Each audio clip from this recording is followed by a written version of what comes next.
Good morning Chalk Mercantile and Surface Anthology. It's Jane, and I've got a new project that I'm starting, and hope you guys will come along. I am going to be making, because I see a lot of these door hangers, so I'm combining a door hanger and a wreath.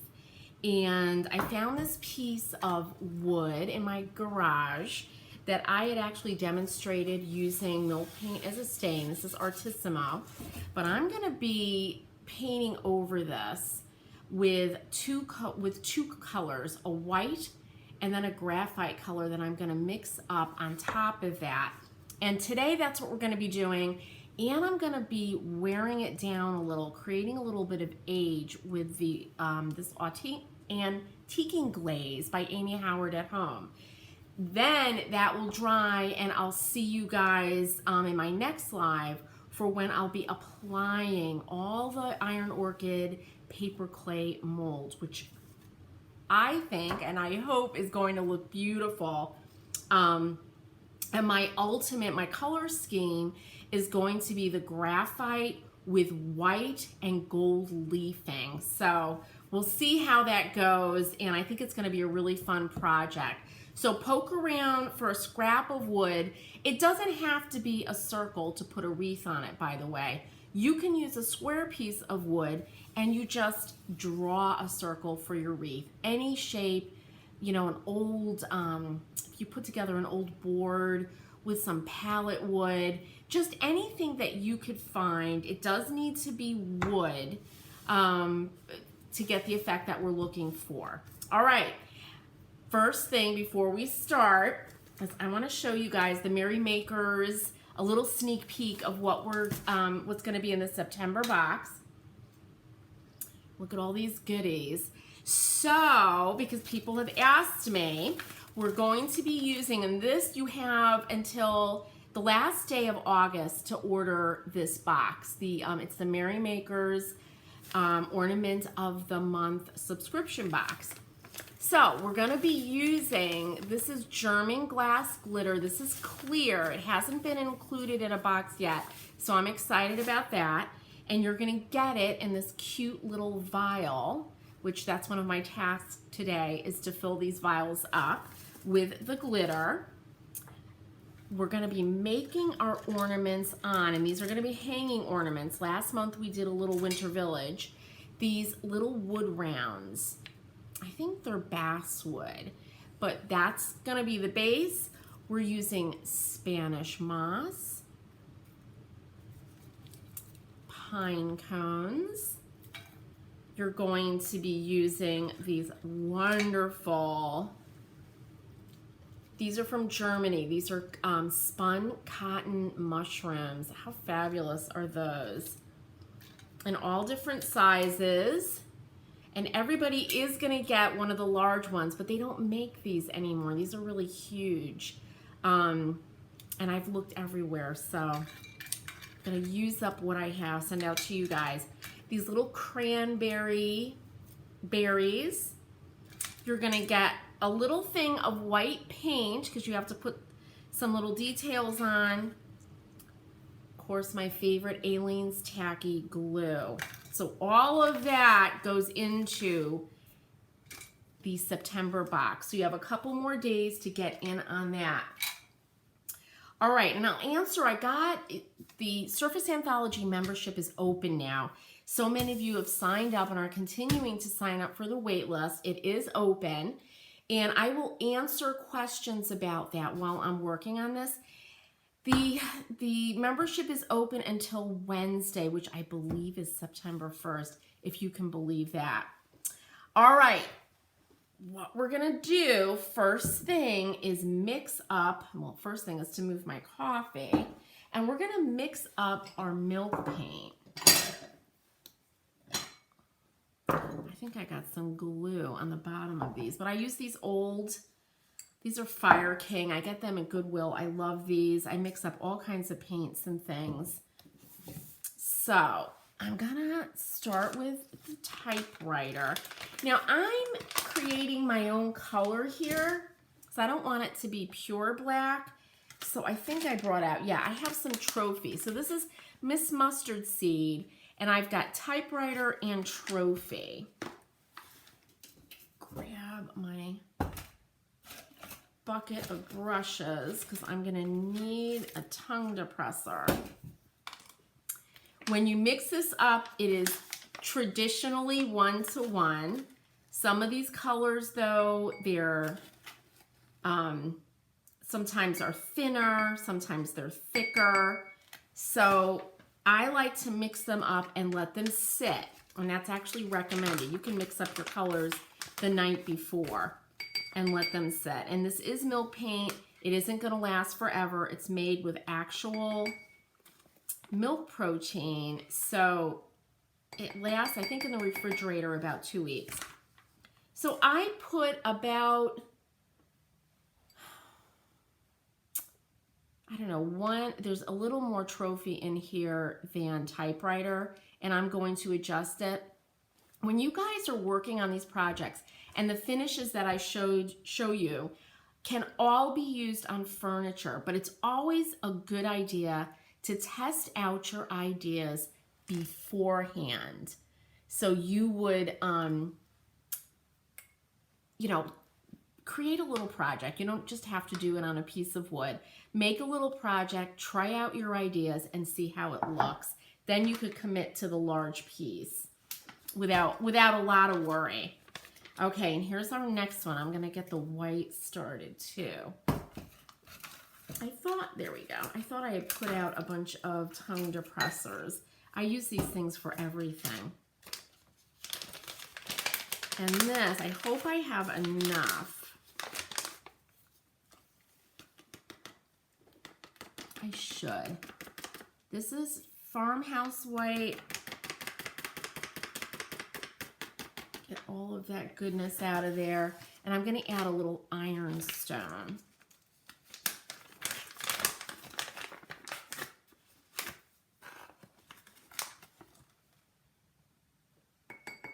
The ironstone's just a little bit brighter and a little bit warmer. So I like to add a touch of that. It's so much fun to mix the milk paint colors. And you can make your own custom palette that way. Ugh, I don't have my little whisk. So I am going to use my tongue depressors to mix it up. So here we go. And for beginners, I would absolutely suggest you use a measuring spoon, a scoop. Start with 1-to-1. And the good thing about that little whisk I use is it really helps to get out the lumps. And some of these milk paints, they mix up really smoothly and some not so smoothly. Sometimes like the red will resist water. But I love them. I love how finicky they are. I love the texture that they give. It's just wonderful. And I use these all the time combined with chalk paint. Okay, so we'll let this sit. So you're going to see this go from being pretty thin like milk to thick. And this one is already thickening up. Okay, while I'm doing this, let me answer questions about the Surface Anthology membership. So what it's about is I have dealt with and loved it years and years of selling paint, painting custom furniture, and talking with people about their projects. And so much of their visions, all of them actually, are really beautiful. But the big issue was figuring out how to create that vision that they carry in their head. They have an idea of a painted piece or a room, a floor, a door, but they don't know how to do it. They don't know what colors to use. They don't know what steps to do. They don't know what products to use. Sorry guys, I forgot to plug my phone. They don't know the techniques to use. how to finish it, how to prep it, all of that stuff. So that is what my goal is for the Surface Anthology membership, is to be able to empower people to know be able to answer all those questions and create the finish of their dreams, whether they're doing it for themselves or they're painters that are selling their work. One of the questions I got was about cost. So this is the founding members launch.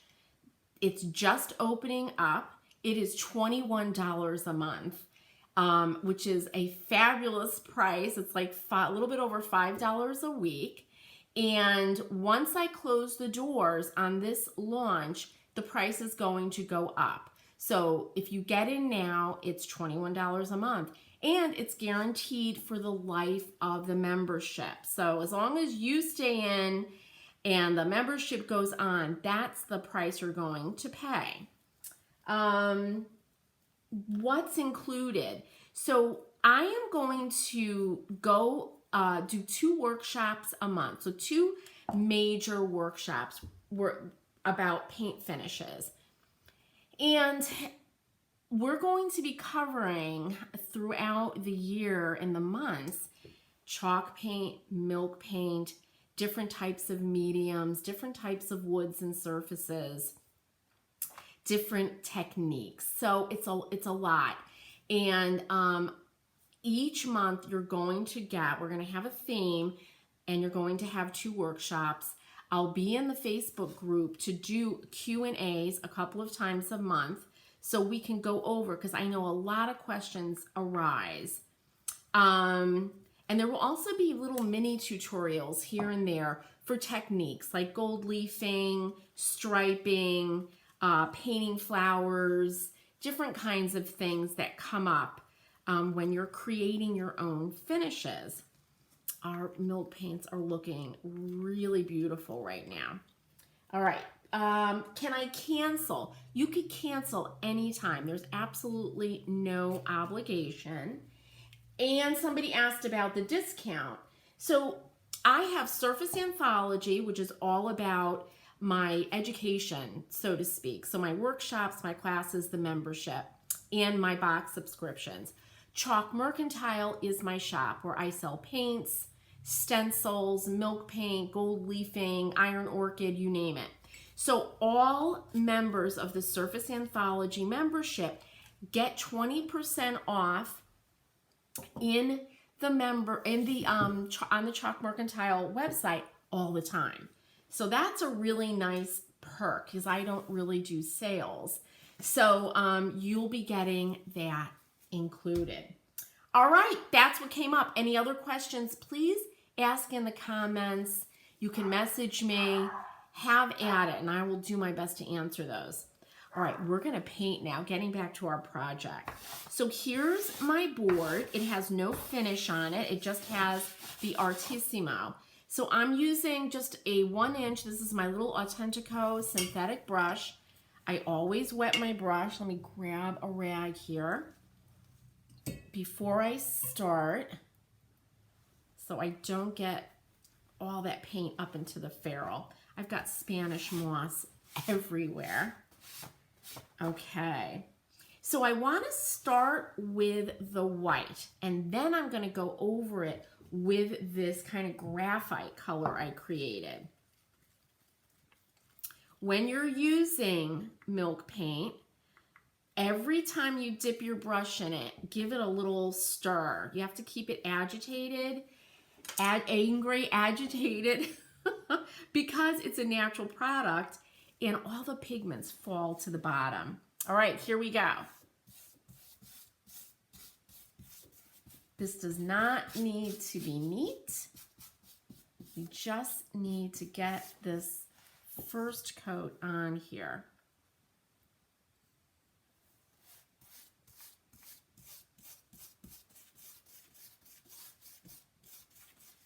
In fact, I'm really interested in creating texture, so I'm not really worried about my brush strokes.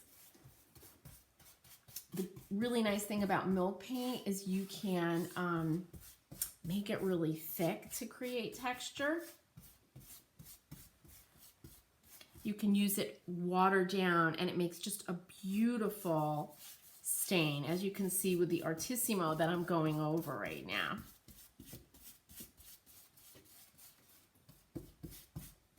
And a lot of people, milk paint is definitely one of the paints. People love the effects you can get with it, but they get nervous about using it. And I can understand that, because it's not a really predictable paint, except that you can predict that it's going to do its own thing. And that's what I love about it, and what people who use milk paint love about it. And it's one of the paint styles, one of the types of paint that we're going to be using in the membership, the Surface Anthology membership, along with chalk paint. And we'll be using chalk paints that have sealers in them, ones that don't, and it should be a lot of fun. Okay, I'm just going around the edge. This piece of wood is pretty thick. It's gotta be, it's like 1.25 inches. So I think I'm gonna be using this to hang up. I'm gonna have to use a nice strong hanger, because it's gonna be heavy once I put all the molds on. And I might even add some acorns and oak leaves, the real thing, if I could find them, because I have this vision of gold leafing them and placing them within the iron orchid molds. Maybe even some copper leaf. How beautiful would copper and gold be? But first we have to make our foundation. Okay, so there's my first coat. I'm gonna put my brush in water, dry my hands, and I'm gonna just hit this with the blow dryer for a second.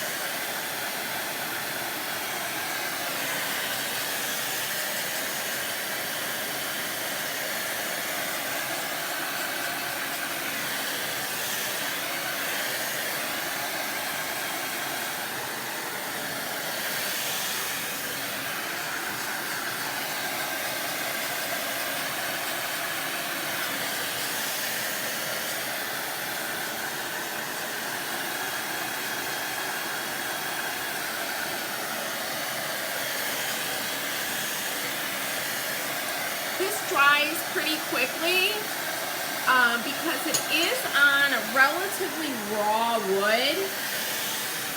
If it was the first coat on the raw wood, it would dry very, very quickly.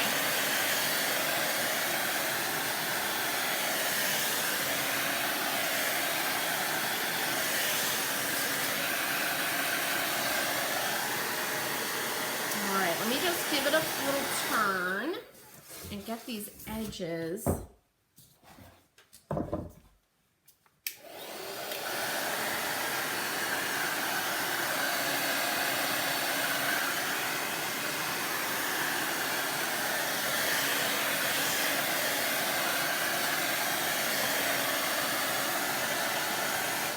right, that feels good. Now for my custom graphite color,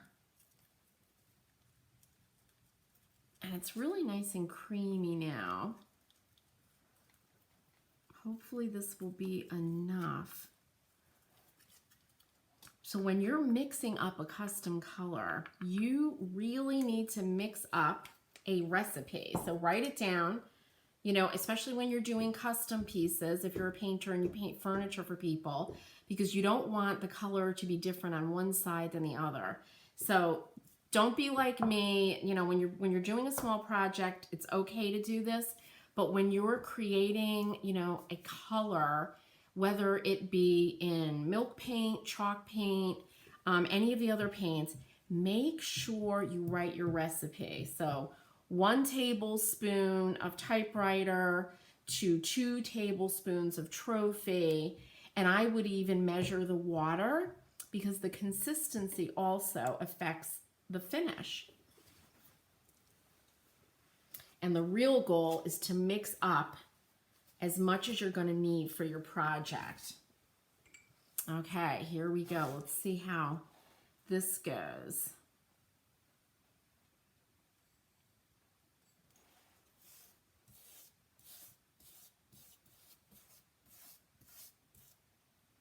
Now it's picking up, and I actually really like this. I want a very, and we're going to be wearing this back with the antiquing glaze, but it's picking up little spots of the white because it's not 100% dry.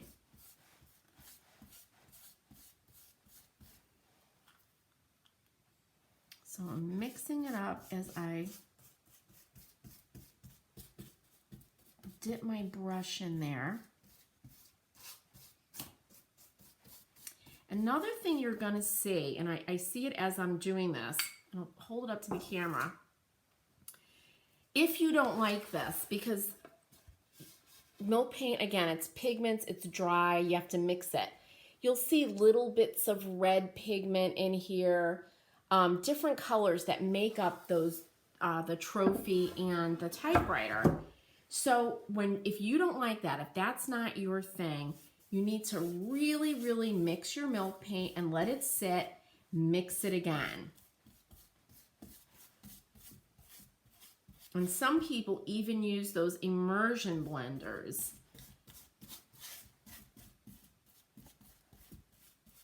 And if you do use one of those and it gets foamy, all you have to do is pour it through a paint sieve or a paint, what do they call that? A paint filter. And it does a really nice job of getting rid of any grit or bubbles that might be in your paint.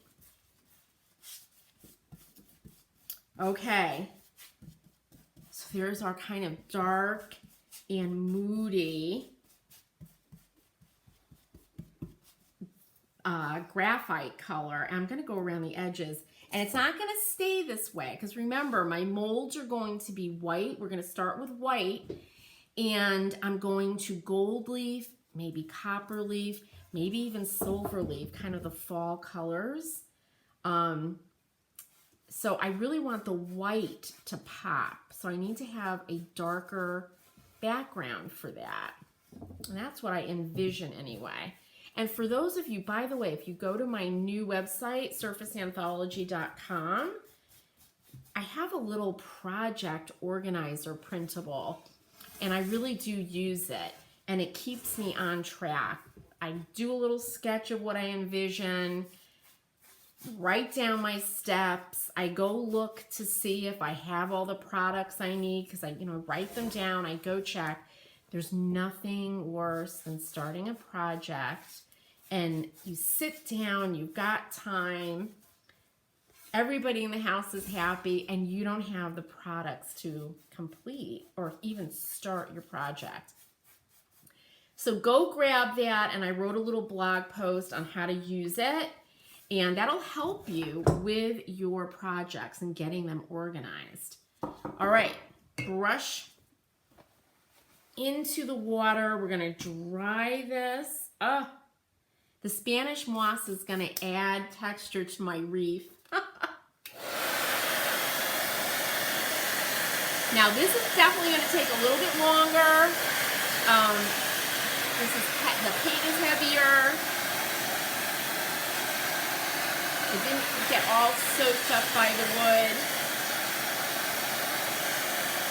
But you could see it lightening up. So that's going to be the color. And it's exactly what I wanted.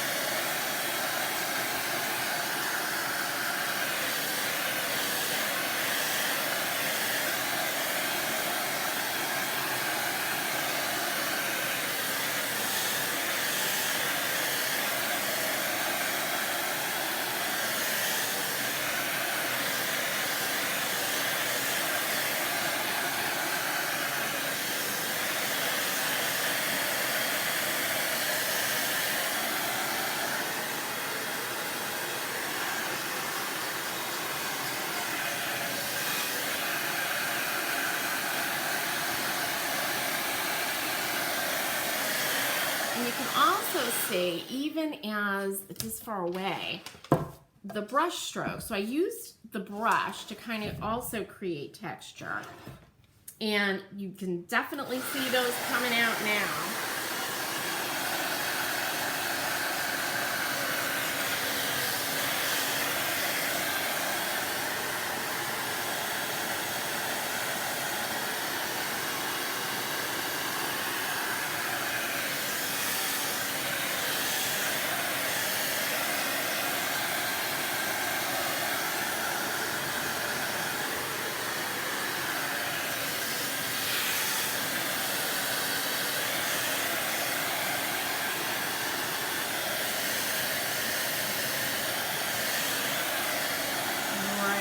Feels good.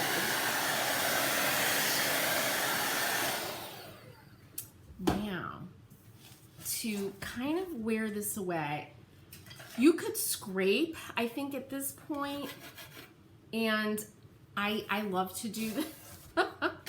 Just be careful. But scraping, and I also have scraping tools, it creates this nice kind of texture. You don't always have to use sandpaper. In fact, I don't use it a lot. But scraping is definitely an option.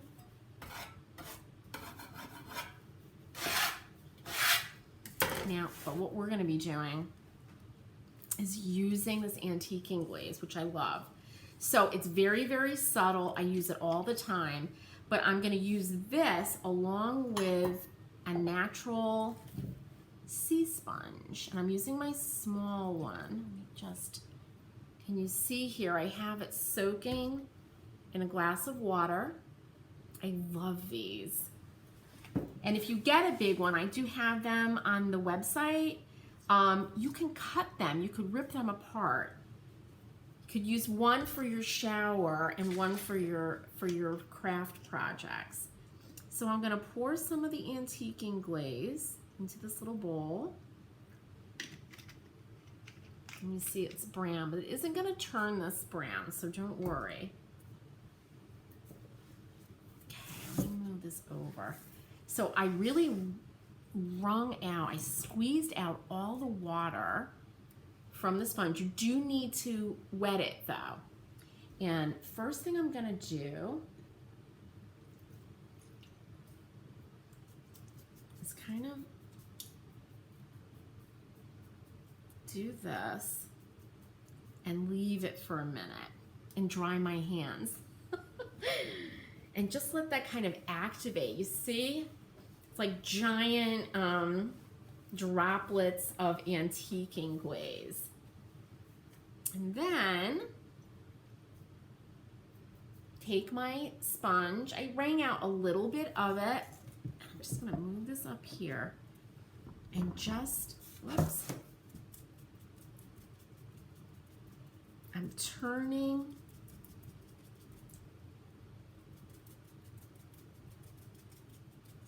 and kind of wetting my surface.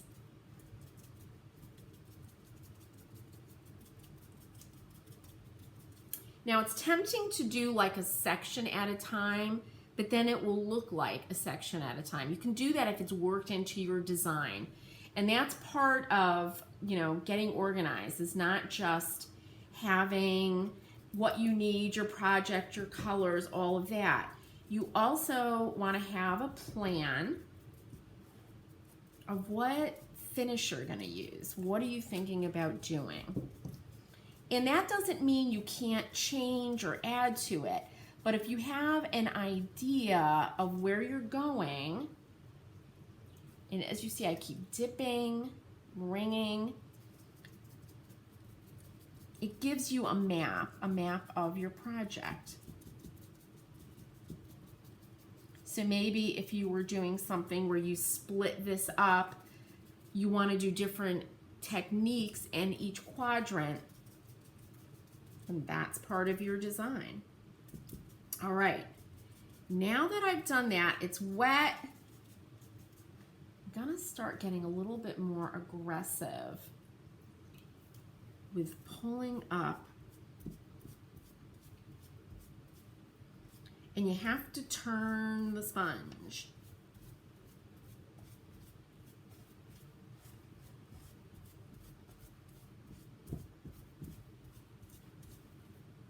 And you'll see I'm picking up the black paint.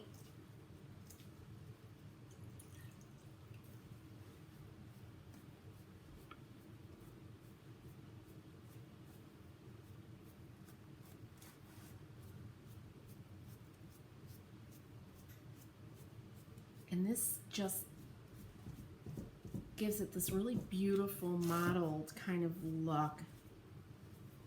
I'm gonna rinse out my sponge.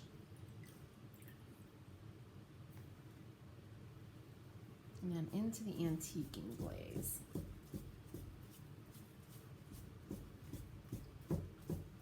And all those places that I had originally kind of dropped the antiquing glaze are now making themselves known. And I just love that.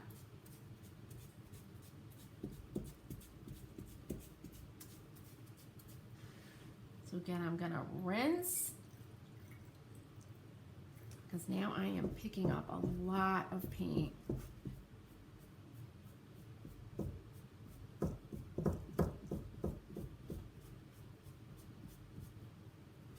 And keep turning.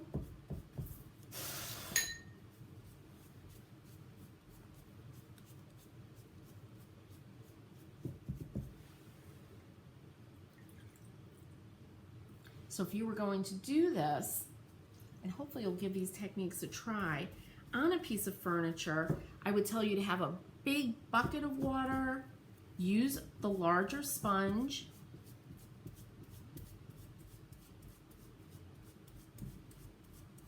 and just kind of have at it.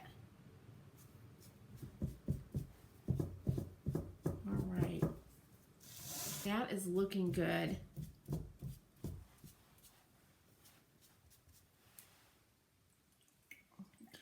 Rinse.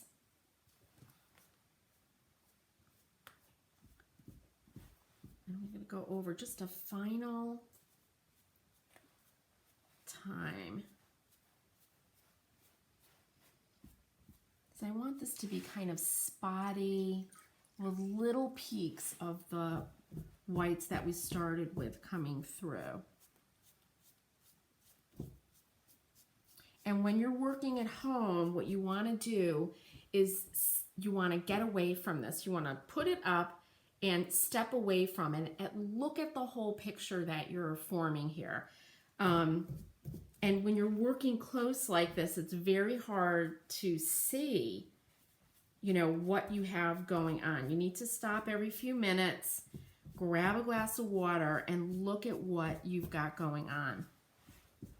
Oh, that's beautiful. That's what I want. So here it is, kind of mottled and spotty, almost looks a little tortoise shell to me. And I'm just gonna dry it so you guys can see.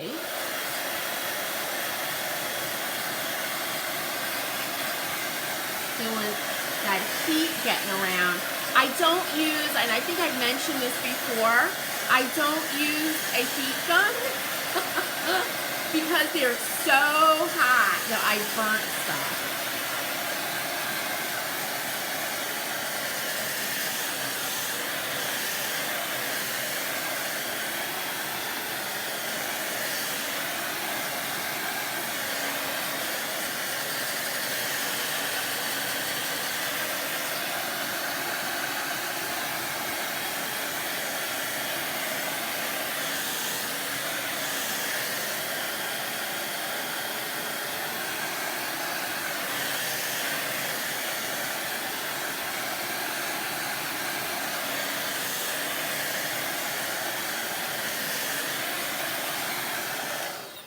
So look at that. You get a really, really authentic, mottled, antique-y painted surface that, you know, when you go into an antique shop and you see a real antique sign and it's like, oh, how do I get that paint look? Well, this is a technique to help you to get that.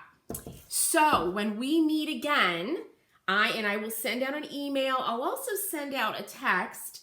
Naturally, I don't have that number in front of me, but if you go on to my Instagram, Surface Anthology on Instagram, and Chalk Mercantile on Instagram, I'm pretty sure I've got my text number there. But I will send out a text before we go live, and I'm also trying to send out emails. So people that have email and not the text can join us. I am going to start to build up the wreath on this. So that should be pretty cool. And I might even mess around more with this. But there it is. Beautiful. And you can do this with beautiful bright colors. It doesn't have to be moody like this. This is just kind of the base for a lot of white and gold that's going to be on top of it. So thanks you guys for joining me. Those of you interested in the Surface Anthology membership, the doors are open till Wednesday. $21 a month, 20% off all my products in the Chalk Mercantile store, live workshops, recorded workshops, Q&As, all kinds of good stuff will be happening in there, and I hope you join us. And there's no obligation. You can cancel at any time. All right, guys, have a good day today. I hope you get to carve out some creative time, and I'll see you soon. Bye-bye.